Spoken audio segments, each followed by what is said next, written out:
नमस्कार दर्शक बंधु साई अनंत आश्रम को स्वागत।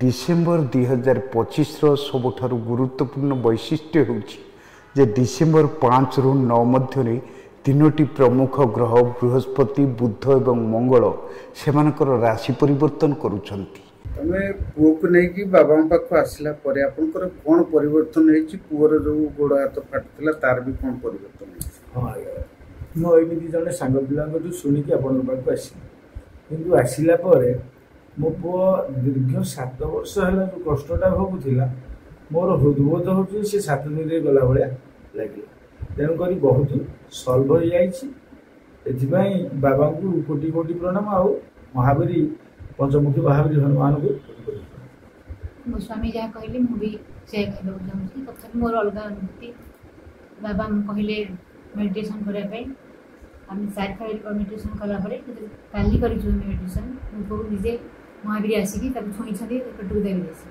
मुझे कष्ट पाई मो पुओ एमती कि बर्तमान अनुभव करुँच मो पुओ भविष्य संपूर्ण भल। अच्छा वो एडी आसिले परे मोर जति माने कष्ट थिला म आगुरु जमा चाली पर नथली एडी जति सप्ताह भीतर आसिलेनी माने मते एते भल लागछि हम तो चालियो छु बुलियो छु खेलियो सब भल आगु मु किछि करे यही 5 दिनिया ग्रह परिवहन पाणीपाग अर्थनीति एवं दैनंदिन जीवन को गुरुत्वपूर्ण भाव में प्रभावित करने को जाउछि। डिसेम्बर 2025 आरंभ होगा मात्रे यह अनुभव हेब जेपरी ग्रह गुड़िक परस्पर को चैलेंज करुछंती। मासर प्रथम सप्ताह असाधारण भाव में सक्रिय रहिबे ग्रह बृहस्पति बुध एवं मंगल तीनोटी ग्रह निरंतर स्थान परिवर्तन करुछंती। प्रत्येक निजस्व अनन्य शक्ति आनी आसुछंती। पंचांग अनुसार डिसेम्बर 5 रु डिसेम्बर 9 पर्यंत समय अत्यंत भयंकर पागरे आर्द्रता तापरे शुष्क थंडा बाजार रे वृद्धि तापरे मांदावस्था राजनैतिक भाषणबाजी कृषि रे उत्थान पतन प्रत्येक क्षेत्र ग्रह गति करिबा प्रभावित हुए। एही मास स्थिर नुहे बरं एपरी एक मास जो प्रत्येक सप्ताह नूतन शक्ति एवं नूतन फलाफल आनी थाए। डिसेम्बर 16 तारिख रे सूर्य को धनुराशि रे प्रवेश यही अशांत मासरे एक नूतन मोड़ जोड़ी थाए।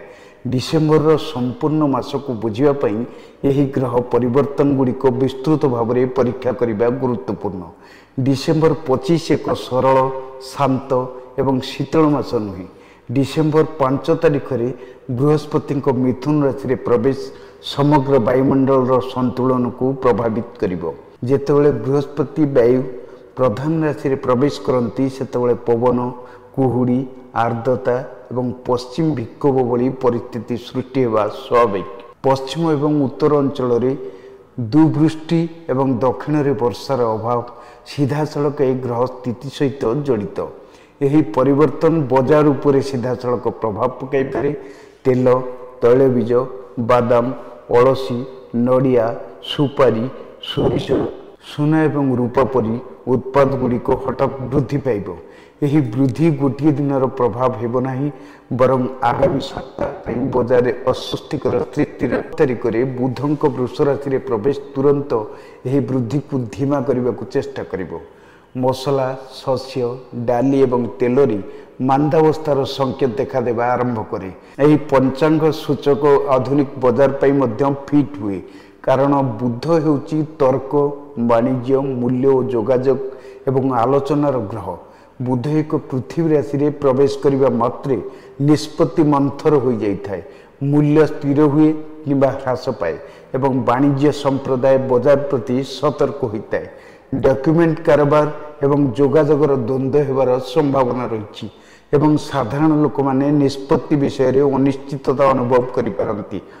7 डिसेम्बर रे मंगल को धनुराशि रे प्रवेश पुणी थरे वायुमंडल को तीव्र करिदेव। मंगल अग्नि एवं ऊर्जार कारक एवं धनु प्रसारण एवं गतिर प्रतीक अटे। यही मिश्रण धान गहम नड़ा कोपा लॉजिस्टिक्स एवं सरकारी नीति मध्य कार्यकलाप देखा जिवो। प्रशासन शीघ्र निष्पत्ति नेबाकु लागिबे एवं यात्रा क्रीड़ा सुरक्षा एवं सामरिक कार्यकलाप मध्य गतिशील हुए। 9 डिसेम्बर को सबुठारु संवेदनशील भाव में विवेचना करा जाइथाय। मंगल ग्रह अनुराधा एवं ज्येष्ठ नक्षत्र प्रभाव रे पड़ी था जहाँ पारंपरिक ज्योतिष शास्त्र रे शक्ति नियंत्रण आदेश विवाद एवं संघर्षर प्रतीक भाव में विवेचन करा जाइथाय। वर्षार अभाव उत्तर भारत में शुष्क शीत राज्य रे राजनैतिक बयानबाजी प्रशासनिक द्वंद्व एवं बजार अनिश्चितता ग्रह स्थिति सहित सीधा सड़क जड़ित यही दिनटी मासर सबुठारु गुरुत्वपूर्ण दिन मध्यरु गोटिए कारण मंगल एवं बुधक मध्य अप्राकृत संजोग लोकों आचरण पाणीपाग शासन एवं अर्थनैतिक नीति को सीधा सड़क प्रभावित करिवो। यार प्रभाव केवल देश में नुहे बरं विदेश में मध्य अनुभूत हेबो। डिसेम्बर 5, 6, 7 एवं 9 यही 4 दिन में मिलित प्रभाव को बुझिबा हेउची समग्र मासर दिग को बुझिबा। प्रथम आर्द्रता तापरे थंडा प्रथमे वृद्धि तापरे मांदावस्था प्रथमे शक्ति तापरे आतंक 2025 डिसेम्बर मास सतर्कतार संकेत दिए। डिसेम्बर 2025 रही मास कौनसी गोटे दिगरे स्थिर नुहे। यही मास घटना परिवर्तन एवं तीव्र शक्ति रे परिपूर्ण ग्रह गति प्रत्येक स्तर को प्रभावित करुछि।